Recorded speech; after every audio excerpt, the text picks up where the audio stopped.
et ce qui montre cette réactivité si importante. Et j'ai pu confirmer à l'occasion de ce sommet notre volonté de renforcer encore notre dispositif pour répondre aux besoins de nos alliés européens en tant que de besoin, comme cela sera le cas au niveau d'une brigade en Roumanie. Et donc, comme pour les autres alliés qui sont nations cadres pour les différents déploiements, la France a décidé de prendre cet engagement à l'égard de la Roumanie et de l'ensemble des alliés, ce que fait figurer également cette carte. Au-delà de cela, je veux ici rappeler que quand on parle de dissuasion de notre alliance, il ne faut jamais oublier sa composante nucléaire. L'Alliance Atlantique est aussi une alliance nucléaire avec des capacités et à ce titre, la France est évidemment un contributeur important compte tenu de notre statut d'État doté, de notre implication depuis le début de l'Alliance dans ce cadre. Mais nous le voyons bien, la guerre lancée par la Russie en Ukraine, c'est le retour de la guerre sur le sol européen, d'une guerre de haute intensité, mais impliquant une puissance dotée.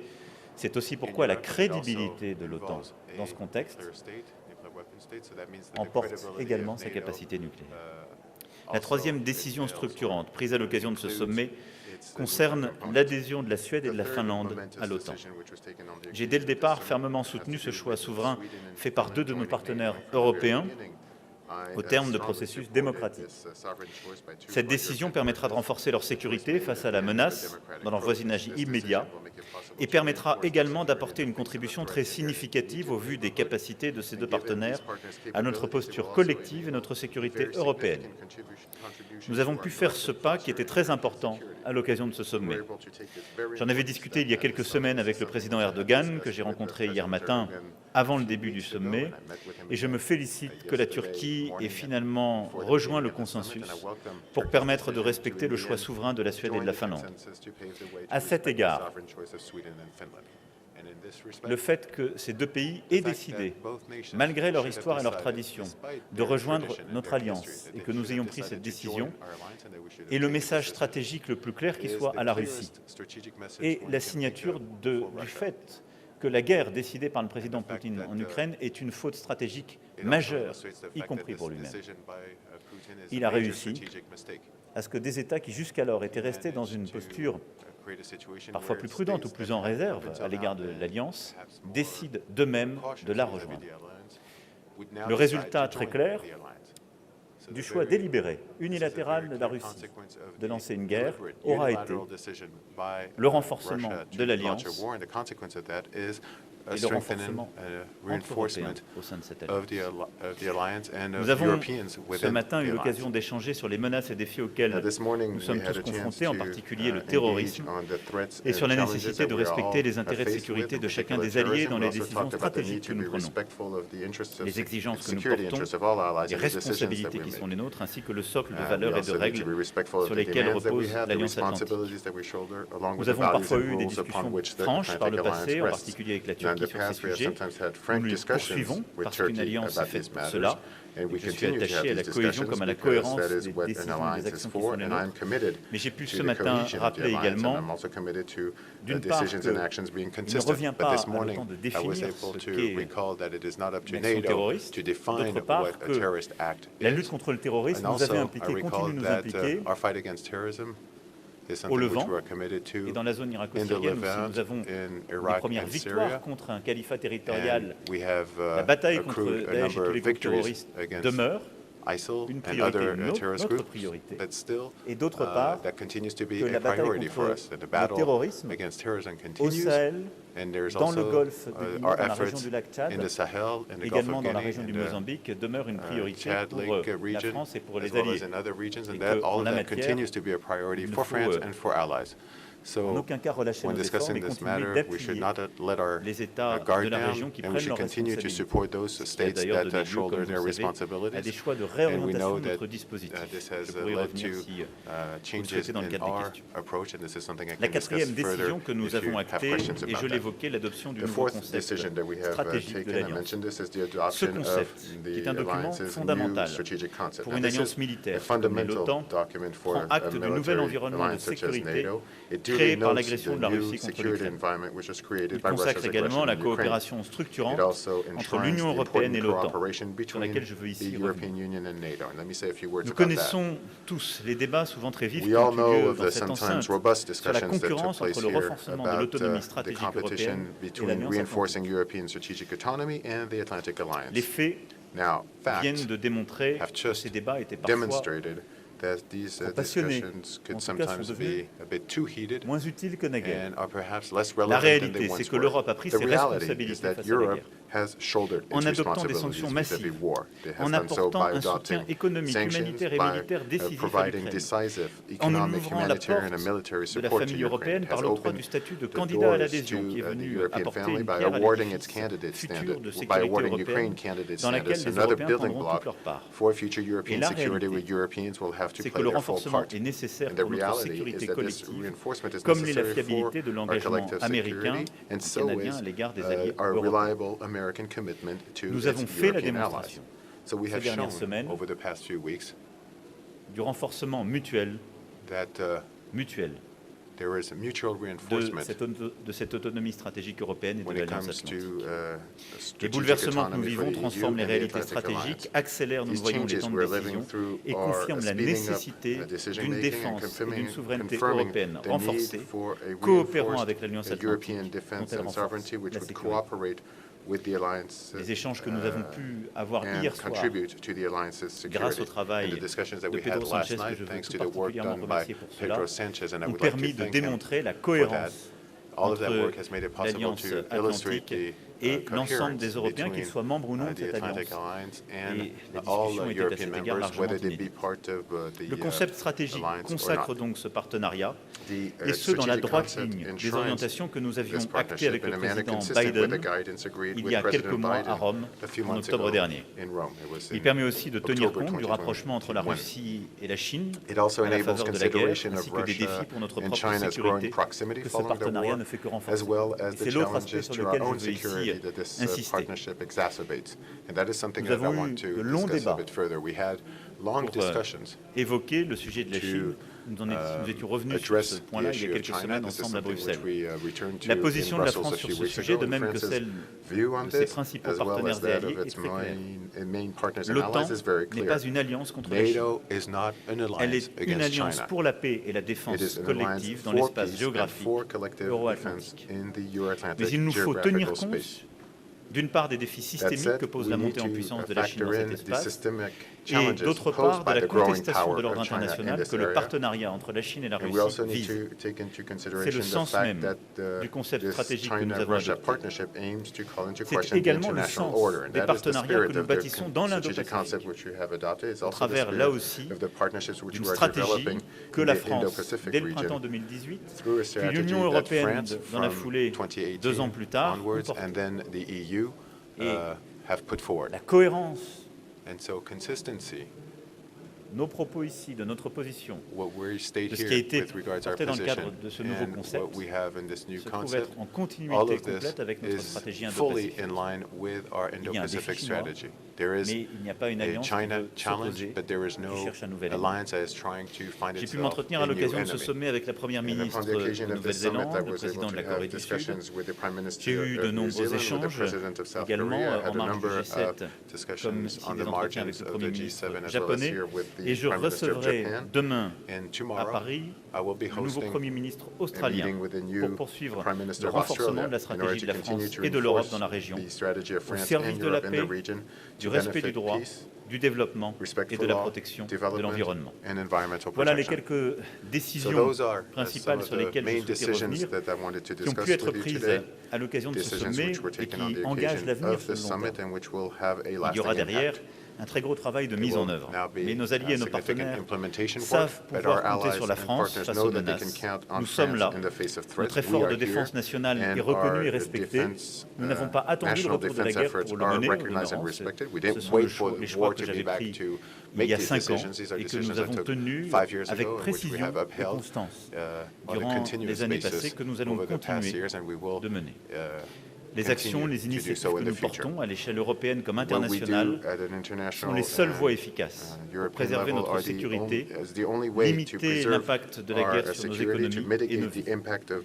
Cet effort que nous menons pour soutenir l'Ukraine, pour qu'elle préserve sa souveraineté et son intégrité, pour que la Russie cesse cette guerre mortifère et historique.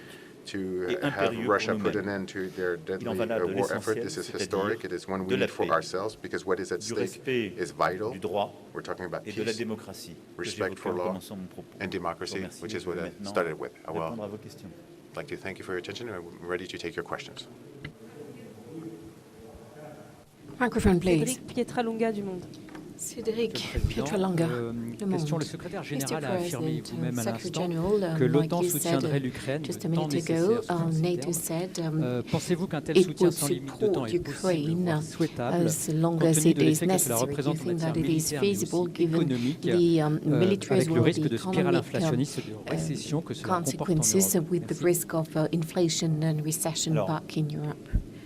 Je l'ai dit, le défi qui est le nôtre, Like I said, the challenge que nous which ne is pouvons ours pas is that we cannot céder et que nous ne faisons pas la guerre. give in and that we are not Et que donc waging depuis le war. premier jour, nous So from agissons day dans une one, grammaire que we've nous avons been, ainsi posée. acting Céder ou in accepter, c'est en quelque accordance sorte with the abandonner following nos rules. principes, Giving in or acter accepting agreeing would le be retour de la guerre sur le sol européen et acter qu'il ignoring our puisse y avoir principles. des ajustements de frontières par la force. and it would C'est pour be nous inacceptable. accepting that the borders C'est can be pourquoi le revisited combat de by l'Ukraine, force. This is the même reason. si This is l'Ukraine n'est pas unacceptable. membre de This is the l'OTAN, reason et le why, even nôtre, though Ukraine is not a c'est un member of combat pour nos NATO, valeurs, this is pour les principes our qui fight sont for our principes de values, démocratie for our principles, européenne, des those of the démocraties European de democracies, l'Alliance, those of the qui democracies sont au of cœur, the je le disais, alliance, du and droit which are at the international. heart of C'est international pourquoi law. This is la the reason Russie why ne peut ni Russia ne doit gagner cette guerre. cannot and must not Et que nous win this war. continuerons par And les we sanctions will, qui sont les nôtres. through the Je le rappelle, sanctions which are l'Union européenne ours, a déjà pris and let 6 me trains de remind you sanctions. that the European Union première ayant already été prise adopted 2 jours 6 après le début le trains lancement of de sanctions, l'agression, including que nous immediately continuerons les after sanctions et que nous the beginning of the continuerons aussi aggression. longtemps que We will nécessaire continue le with the soutien sanctions and will budgétaire, continue to financier, support humanitaire, fiscally, sur le sol ukrainien comme sur financially, notre from sol, par a l'accueil des humanitarian réfugiés, point of view, et either in militaire. Ukraine or Il ne by doit y avoir accepting aucun doute refugees sur ce in all sujet. countries.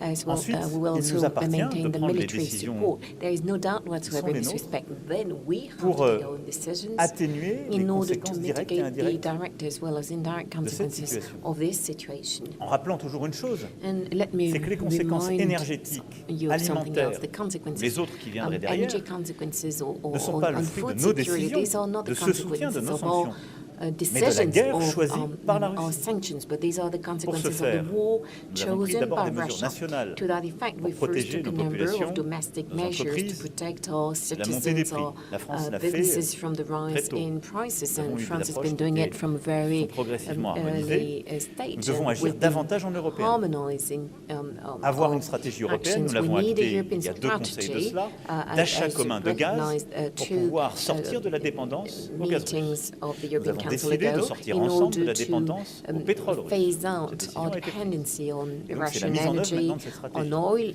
Il nous coming faut from ensemble Russia in réformer particular. en européen So le we're now marché de implementing this l'électricité qui joint permettra strategy. We also de need réduire to l'impact reform energy gaz market in Europe to son reduce the évolution sur les prix impact de of notre the électricité. price of gas Et puis, on the nous price en of our avons lancé electricity. les prémices lors And du then G7. Nous devons we agir began working at the tous G7 réunis, la communauté all internationale, together, the international pour pouvoir community, in limiter les order prix du to pétrole et du gaz. be in a position Et donc to avoir une alliance d'acheteurs reduce the price of pour gas and permettre oil. So d'abord très we vite, need an ce qui a été proposé alliance par les of Américains de purchasers. mettre en œuvre And the United ce States plafond sur quickly le pétrole et le suggested gaz to russe, cap mais the price of progressivement Russian par des oil and gas, stratégies but d'orientation des step by prix step and by et working d'incitation de la on the production, prices and working on pouvoir production baisser as well. les prix.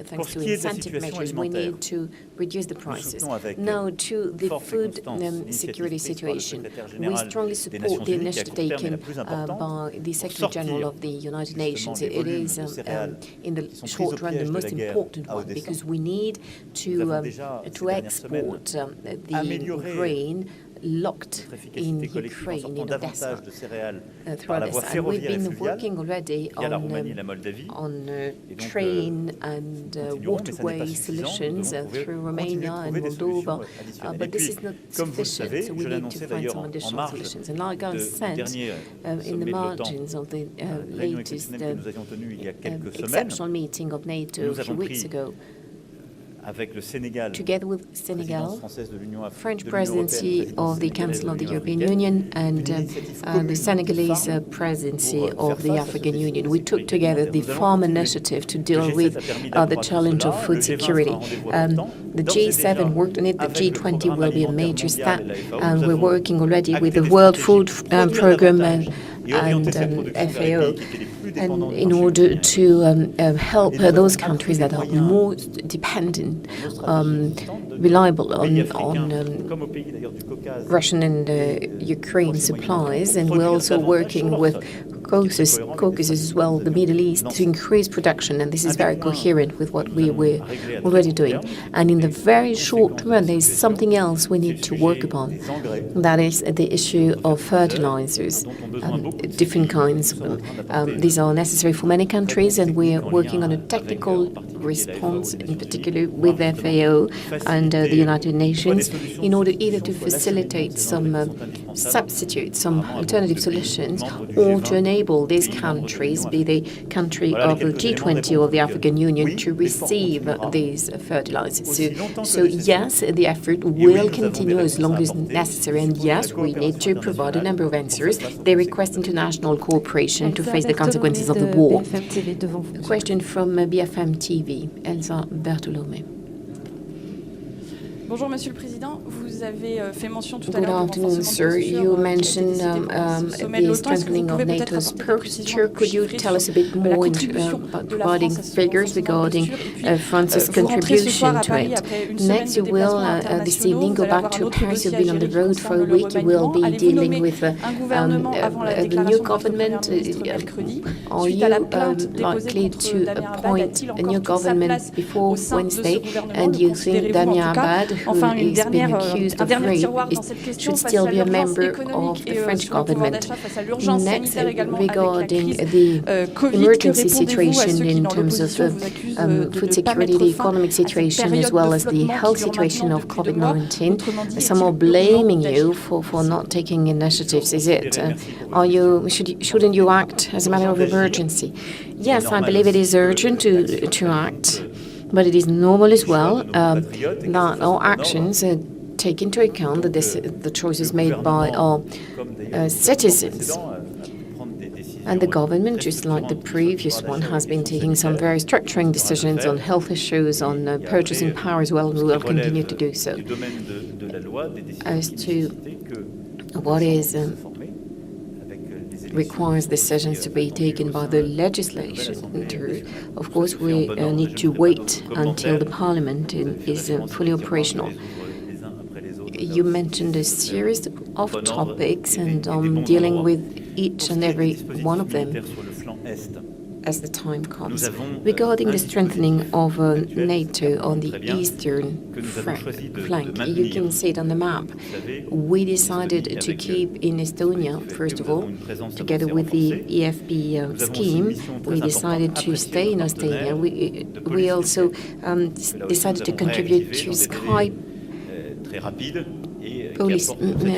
police initiatives.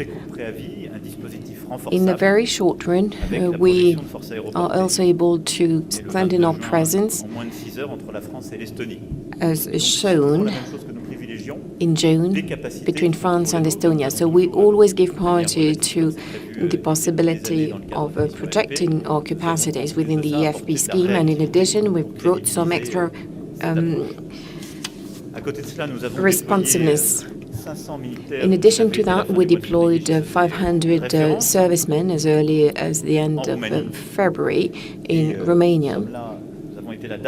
And we first were there together with our Belgian allies.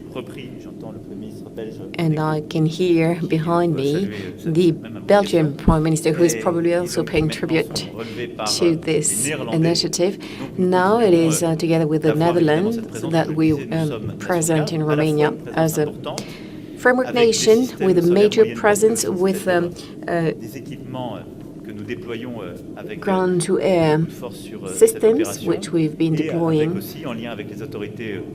in the context of this operation. And together with our Romanian partners, we're also working on building some training facilities. Like I said, to that scheme,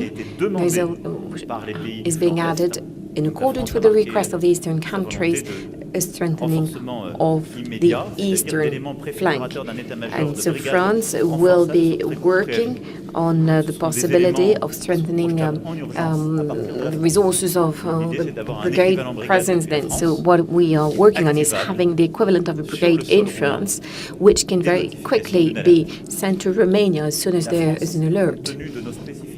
Given the specificities, the operational as well specificities of France, and given the way our constitution operates, France is very much one of the countries with the highest level of responsiveness and can be very efficient as well.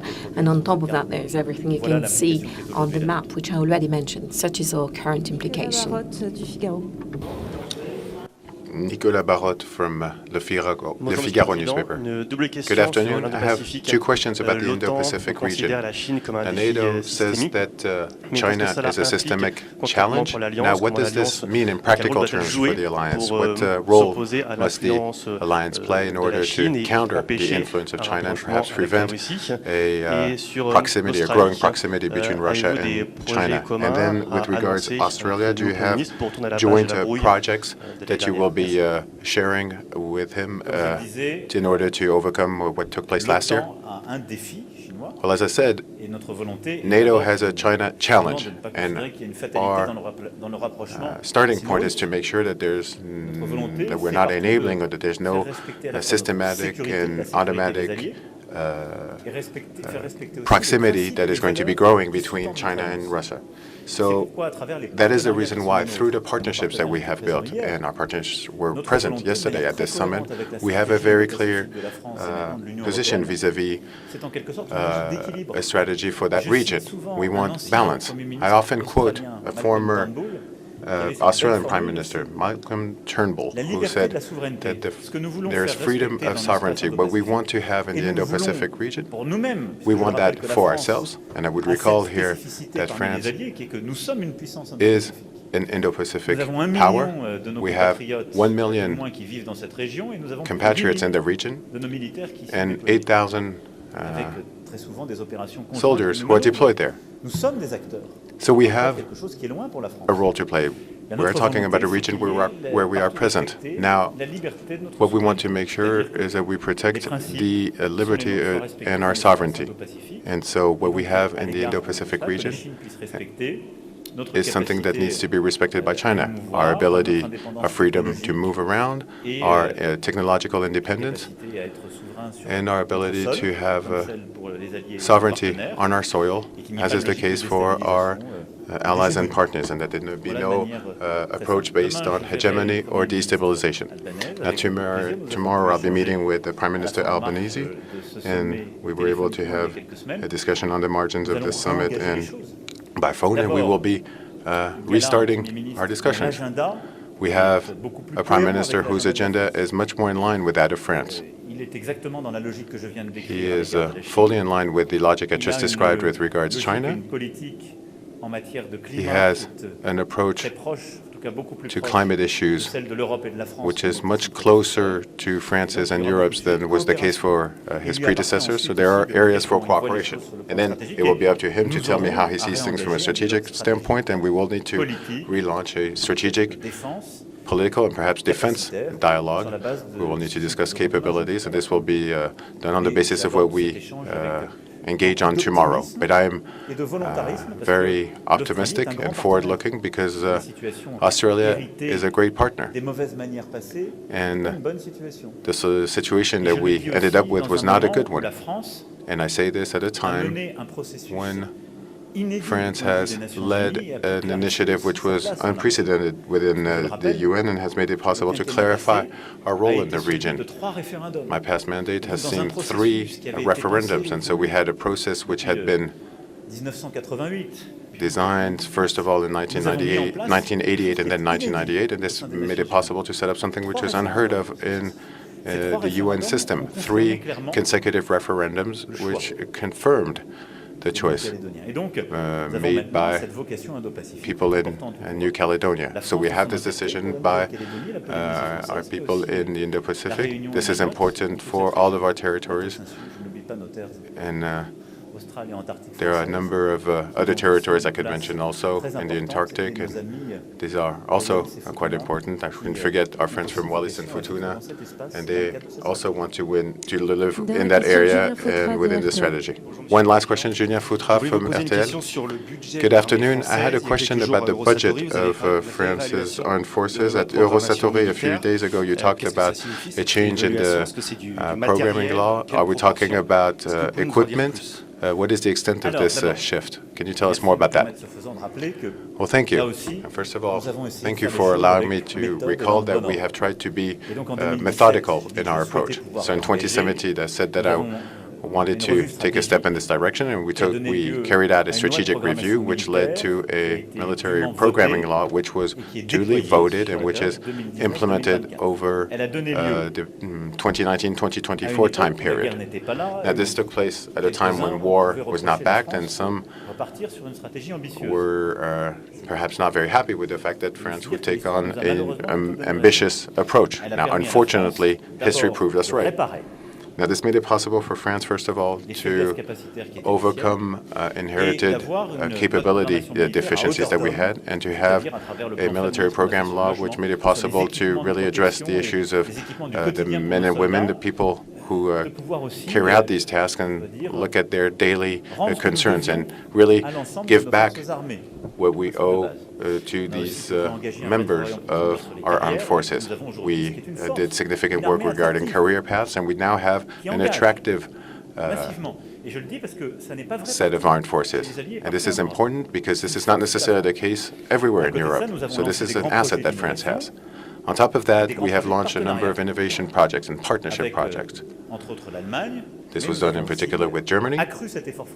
We've also stepped up our effort within the context of an unprecedented European effort, the European Defense Fund.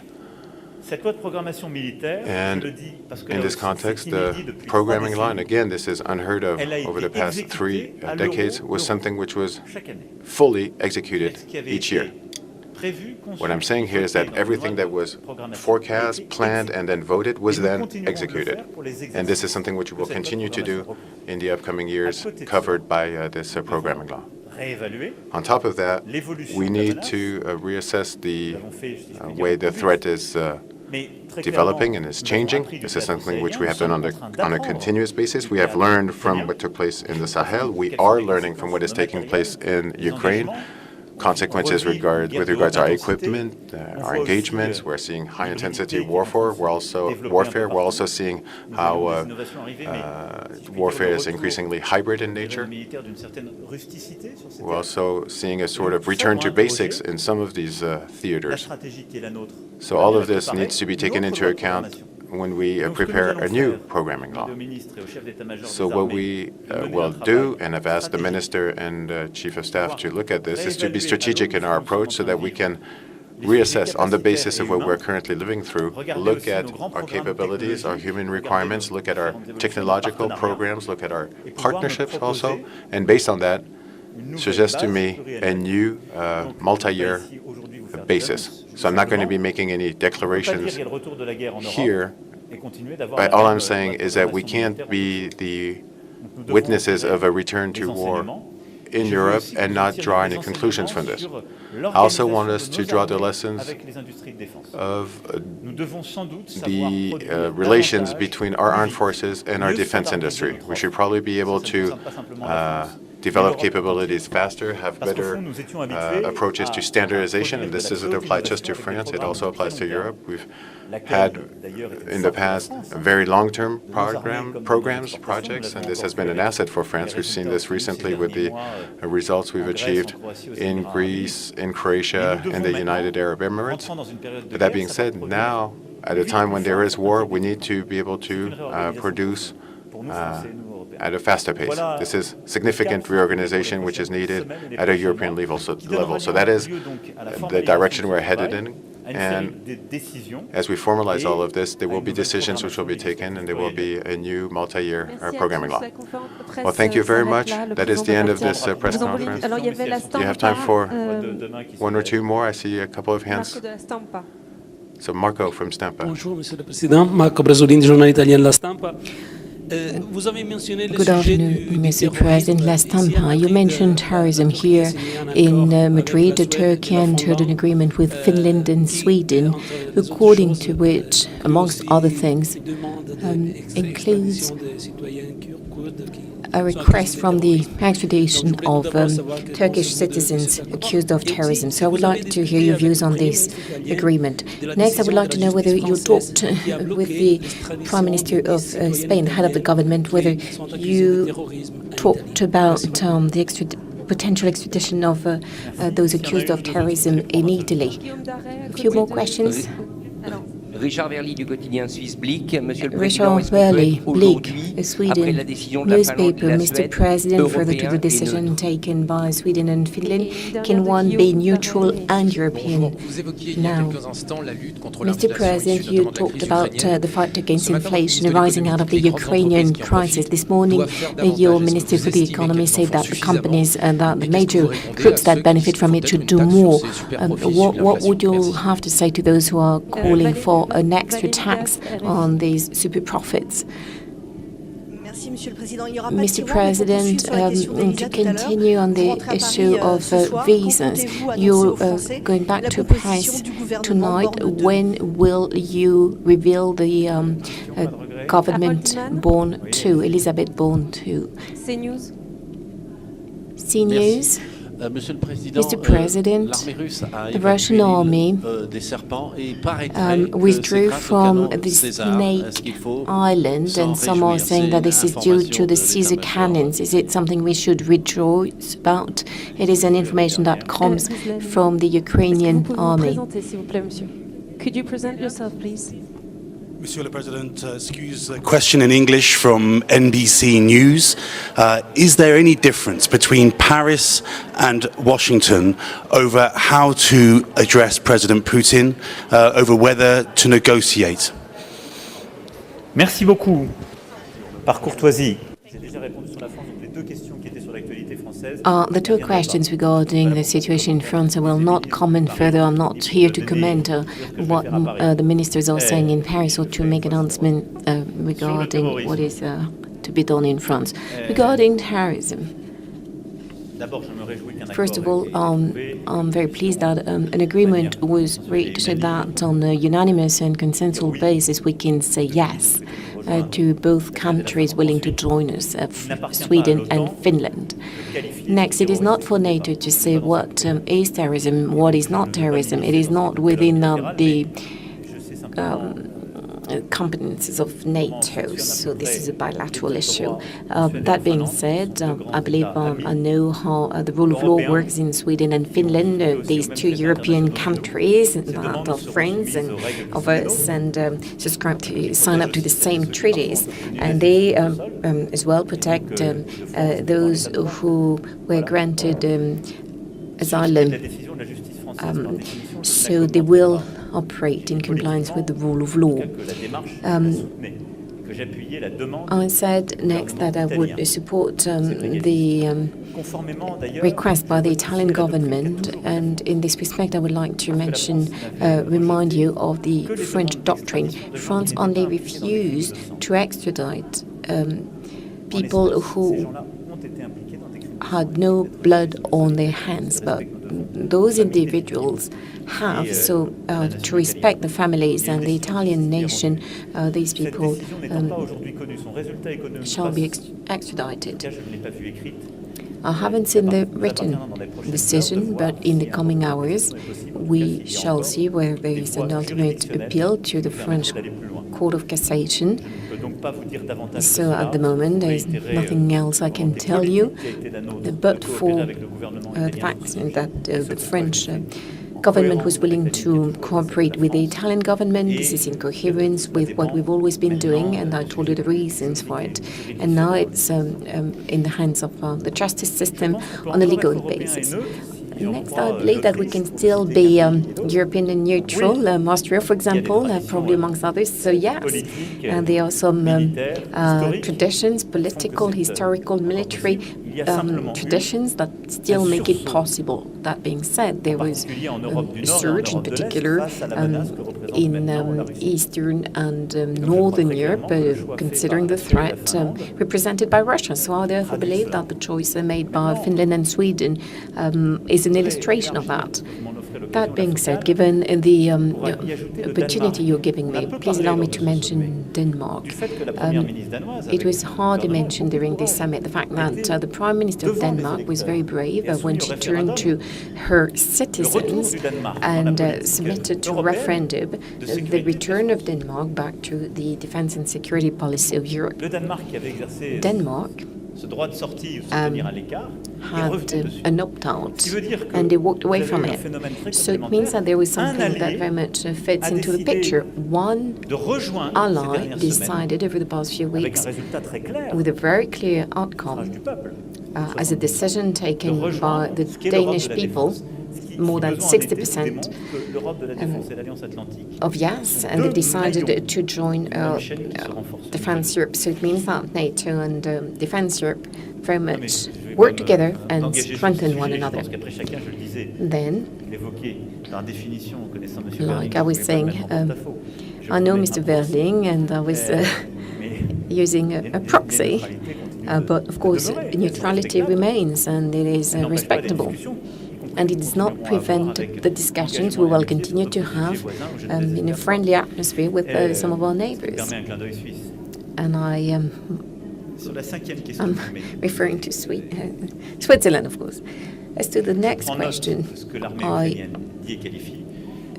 take due note of what is being said by the Ukrainian army. What is clear is that the French support to the Ukrainian army is not just words. They're deeds as well, and we're deploying equipment on the ground, and we always do that together with some appropriate training and a fast deployment. 12 Caesar cannons, and there will be some additional equipment. All of that, I understand, is very much appreciated by the Ukrainian army, and they're being efficient. And it is, of course, for the Ukrainian army to comment. All I have to say is that we will continue to support Ukraine, and that we will be very quickly in the coming weeks delivering some 6 extra Caesar cannons, and we will keep training as well within the limits, operational limits that we set for ourselves. We will never be attacking the Russian soil, but we will support Ukraine. Next, sir, I do not know whether my answer could be of assistance to President Biden, so I'm not sure how much I can tell. But if I refer to what President Biden said within the G7 on the occasion of this NATO summit, and given what I've been reading in the New York Times, if I remember well as well, I understand, I believe there is a genuine convergence of views as to what this war is about and the stance we should have. Next, and it is only normal, we did not always have the same level of discussions with the Russian president, and I stand by that. I always had these discussions, held these discussions in transparency, in coordination, first of all, with President Zelensky, and then with all of my European partners and our allies. And every time the situation so requires, I do not exclude doing it, because I believe it is a matter of responsibility for France, and also because when it is a matter of urgency or in the short-term issues, humanitarian, something else, when the discussions can be useful, there we should talk to them. And next, at some point in time, when the choice is made by Ukraine, and when it is necessary, depending on the situation, to re-engage a dialogue, we'll be doing it with the Europeans. That's all I can say. Maybe one very last word on something connected In the margins of this summit, and this is one of the very last initiatives taken by the French presidency of the European Council, we continue to talk to Bulgaria and Northern Macedonia with some progress, in particular on the European climate package. And the French presidency was able to conclude on some major development overnight, during the night between Tuesday and Wednesday. There was one last important thing on Bulgaria and Northern Macedonia. So the negotiations to open up the candidacy, well, we kept talking to the authorities in Bulgaria and Northern Macedonia over the very last hours, because like the European Council has said on the 23rd and 24th of June, we're very much working in order to be able to open up on the first chapter for both Northern Macedonia and Bulgaria. On the basis of our discussions, I'm convinced that the compromise was found, and it matches the sensitivity of both parties. And I very much believe that this is both in the interest of Bulgaria and North Macedonia, and that this is acceptable to all. And I very much hope that in the coming days, both parties will confirm it. Already, the President and the Prime Minister of Bulgaria confirmed that they were in agreement with this French proposal or initiative, and there will be some further discussions in the coming days in Skopje. This would bring about security, predictability, and the assurance that the past can be overcome. This is very much the trademark of the European spirit, and I very much hope that this will enable us to work and begin in concreto to work on the European future. Thank you very much.